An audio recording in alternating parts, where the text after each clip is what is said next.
I feel like I can just see everything more clearly in the mornings, and it's got me thinking.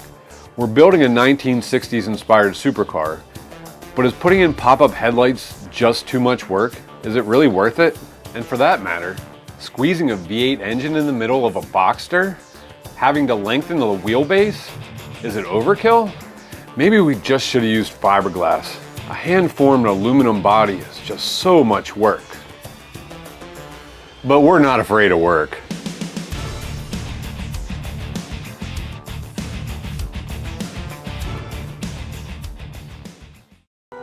This is Papa! We are building pop-up headlights for our 1960s inspired vintage supercar. This headlight is from a 993 generation Porsche 911, and the goal is to have it articulate in this space on our car. We've decided what we want the movement to be, but now we need to make it happen automatically. We need them to look good when they're down and when they're up. So not only does it need to function, it needs to look good, and also we're trying to figure out how to make this from scratch, so it needs to be kind of simple, right? Well, you can't pick all three, so we're gonna go with these two and scribble that one out.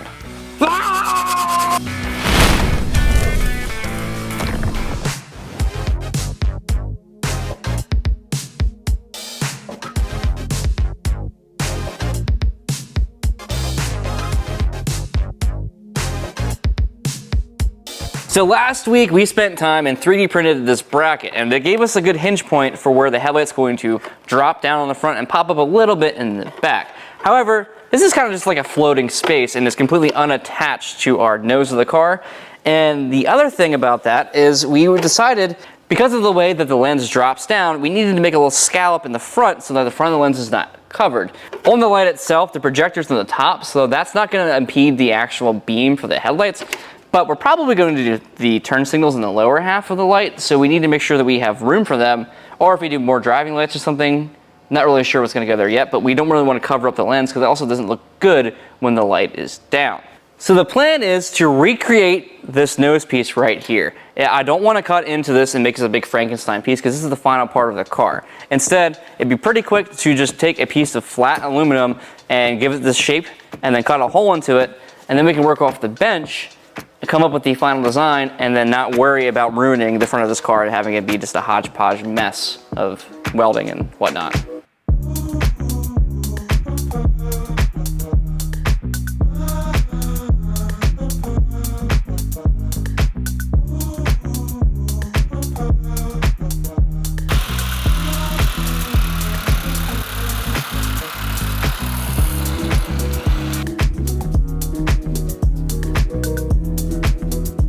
So a while back, Eastwood sent me their brand new prototype power hammer, which I am the only person who owns right now.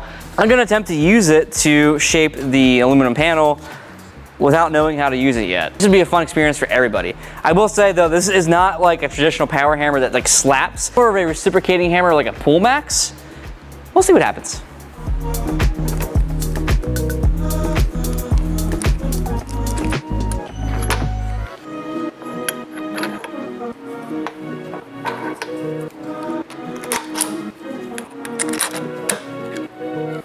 So I had not experienced with a reciprocating hammer like this. We have a Liebert we converted to be similar, and it was just for shrinking. This one allows for lots of different shaped dies and whatnot.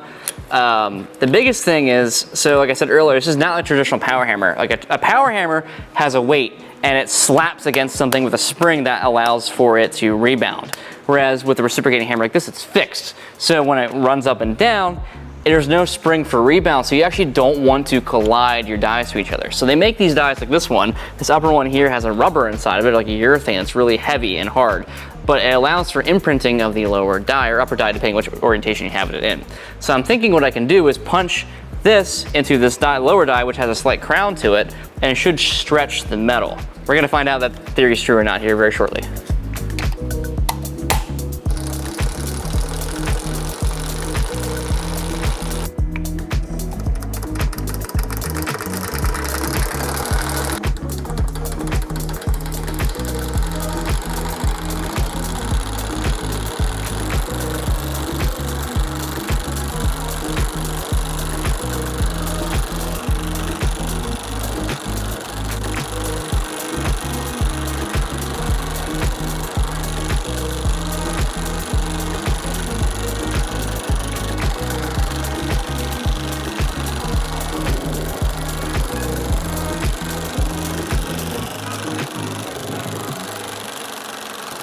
So the power hammer is actually working. I messed up, I got a little puckle here because I twisted the panel midway. That's user error, not hammer error. I'm gonna keep continuing how I'm going on here, and we'll hopefully have a nicely curved piece when I'm done.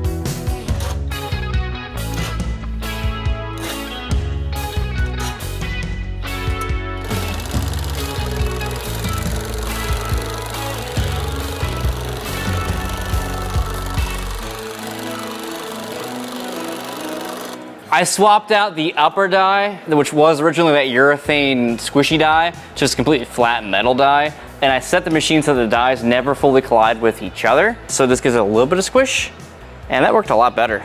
This thing actually is taking some shape now. I am not worried about these edges matching up exactly. I really just want this profile in the center to be right, and I think we're about there. So now I'm gonna transfer my circle of the hole from behind there, and we're gonna cut it out of the main panel here. And we'll have our fancy table jig. Testing after testing after testing after testing after testing after testing after testing. Dang it. You've seen us 3D print many times on our channel, and pretty much all the time, we've been using Elegoo. This week's video has been paid for and sponsored by Elegoo, and is also brought to you by their brand new printer, the Orange Storm Giga.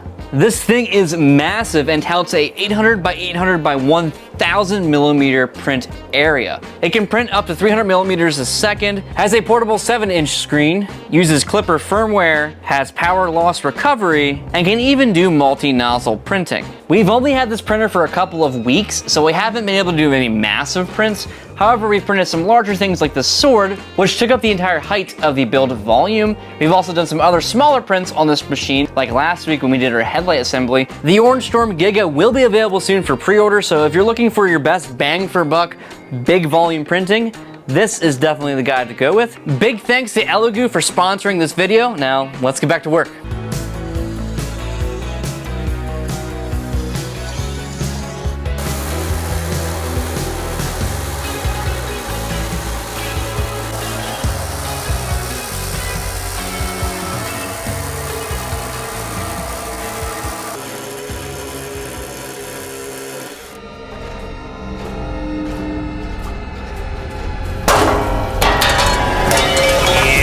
Johnny!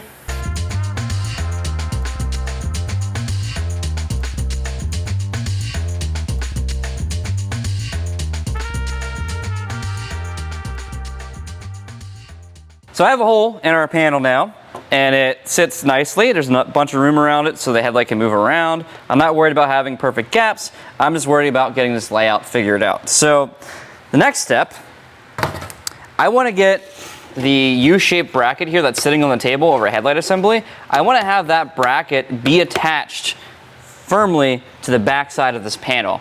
That will lock it in the way it needs to be. So I'm going to make little tabs. I'm going to have a tab go from our hinge point up to the back of the panel, then a longer tab from down here to the back of the panel that holds the panel in the correct orientation and rake as the way it is on the car.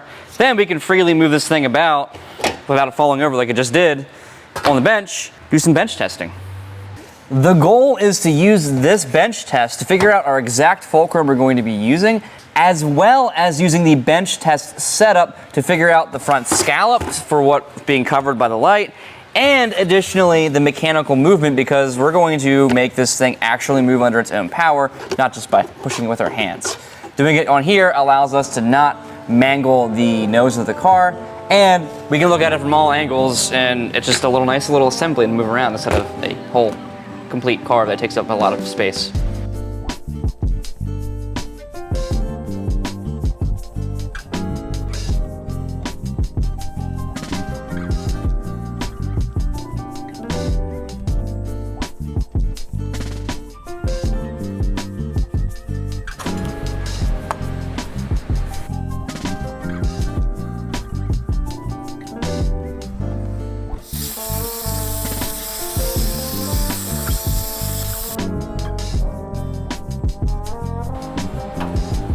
We got one.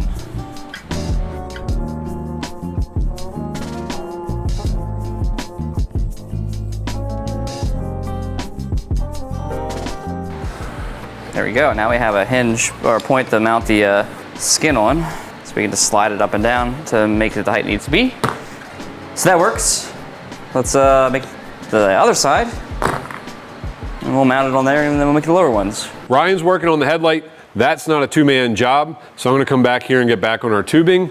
We have an issue here where we made some adjustments in the body shape, so I'm going to change the tubing to reflect those adjustments. When we built our aluminum framework for the rear clamshell, we had to make some adjustments because it didn't quite clear our roll bar or our roll bar support tube. And what it resulted in was a form that was not quite flowing. So I need to make some adjustments in the tubing so when we make our sheet metal, it's going to have that flowing shape we're after.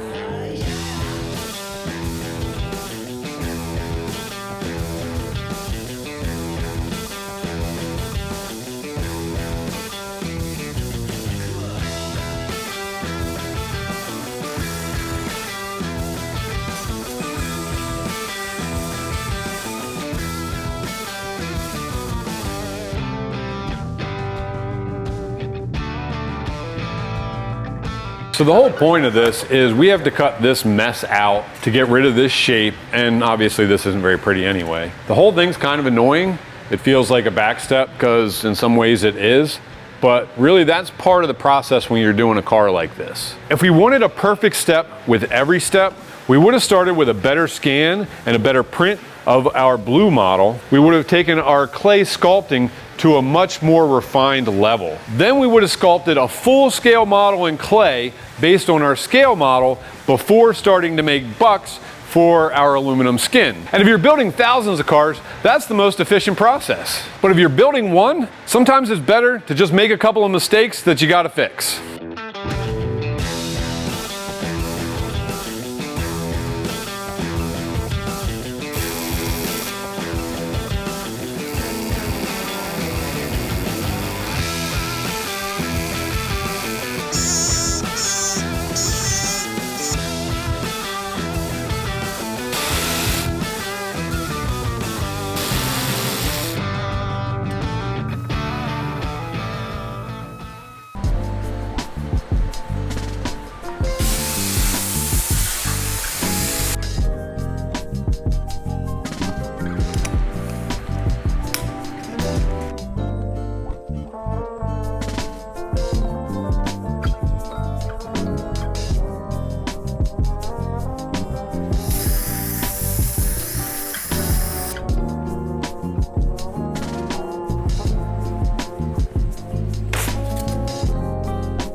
So I cut the end of the bracket off so that when this goes down, it'll stop exactly where it needs to be level to the road.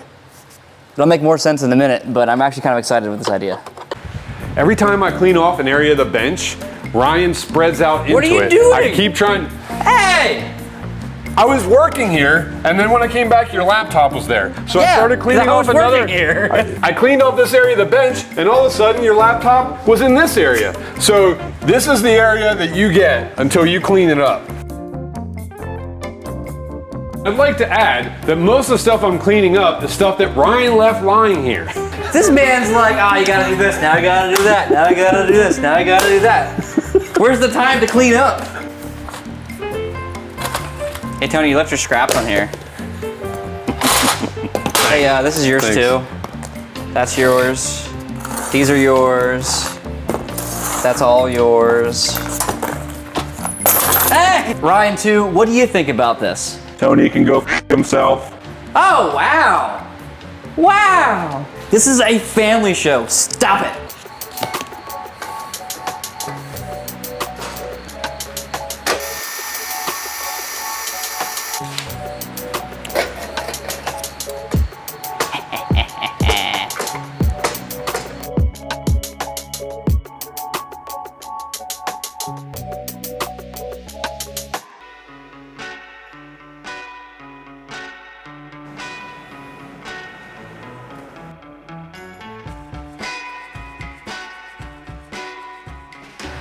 All right, give it some power.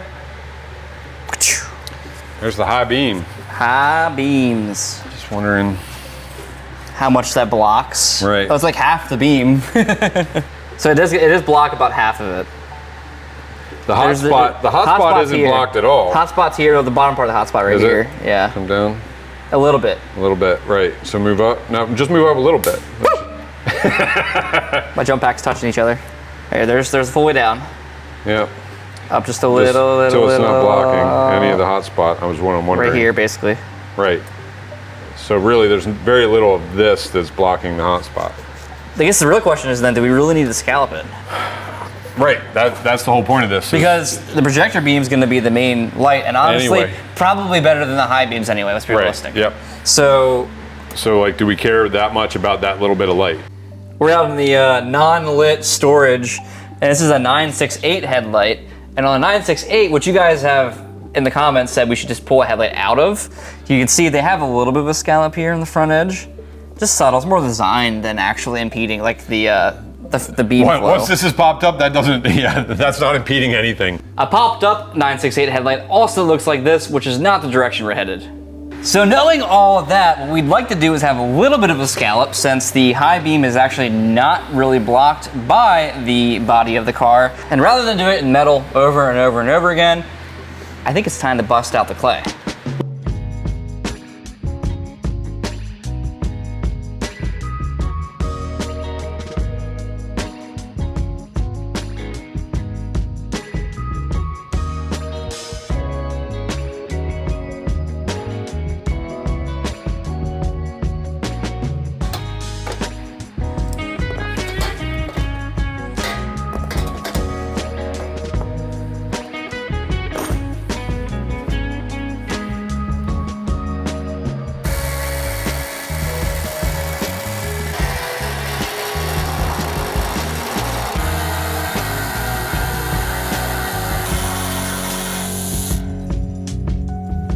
Oops.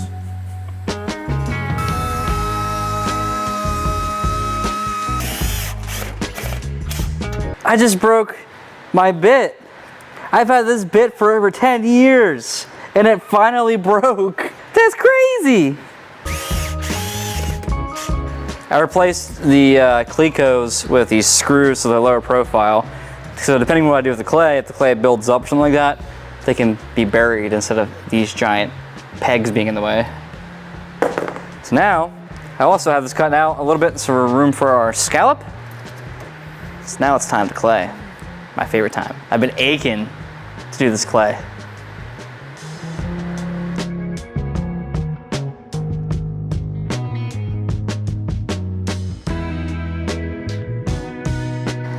This is what happens when you put the clay in the crock pot and then you set it to low and then you go to lunch and forget about it.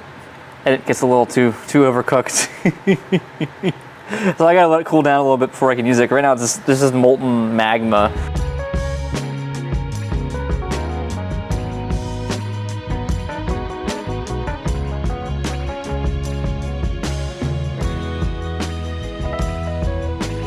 Aluminum transfers heat very quickly and efficiently.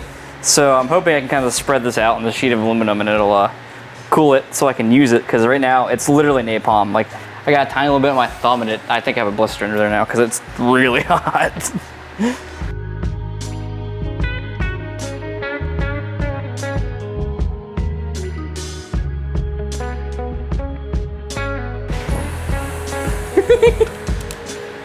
We won't tell Tony about that one. I'm right behind you, and I heard the laugh, and I knew what it meant. It doesn't mean that a blob of clay dripped down inside the headlight. Nope, nope, not at all.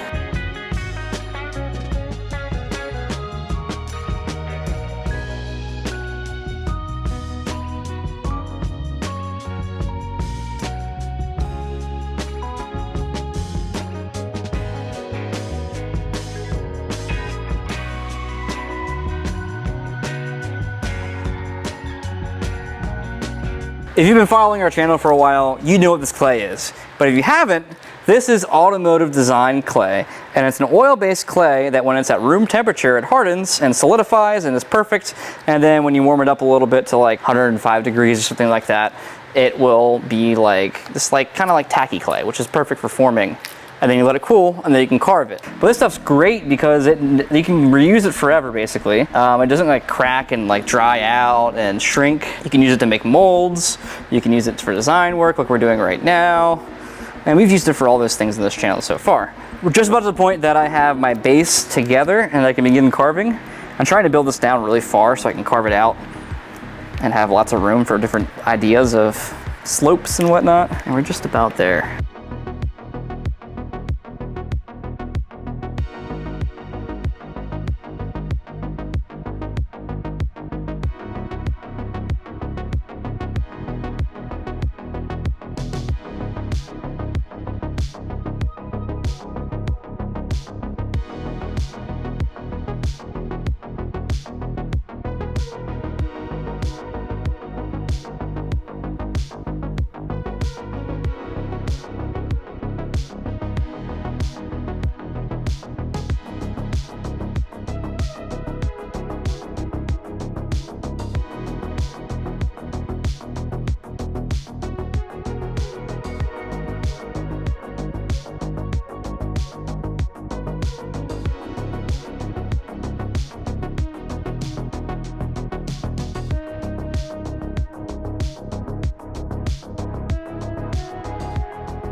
So this is indicative of the direction that we're heading. The clay was very helpful in figuring out the rough shape and layout of the headlight surround. We recognize that this looks like bad zombie flesh makeup. It's kind of a bit of a blister on the top here. That will all sink in. It's like this because we needed the metal as a backer for the clay, but it did a good job of giving us the ability to carve out of the clay and get the shape, which we just can't do with aluminum sheet. All that being said, the headlight articulates in place now. We have a good idea of where we're headed with the shape around the headlight.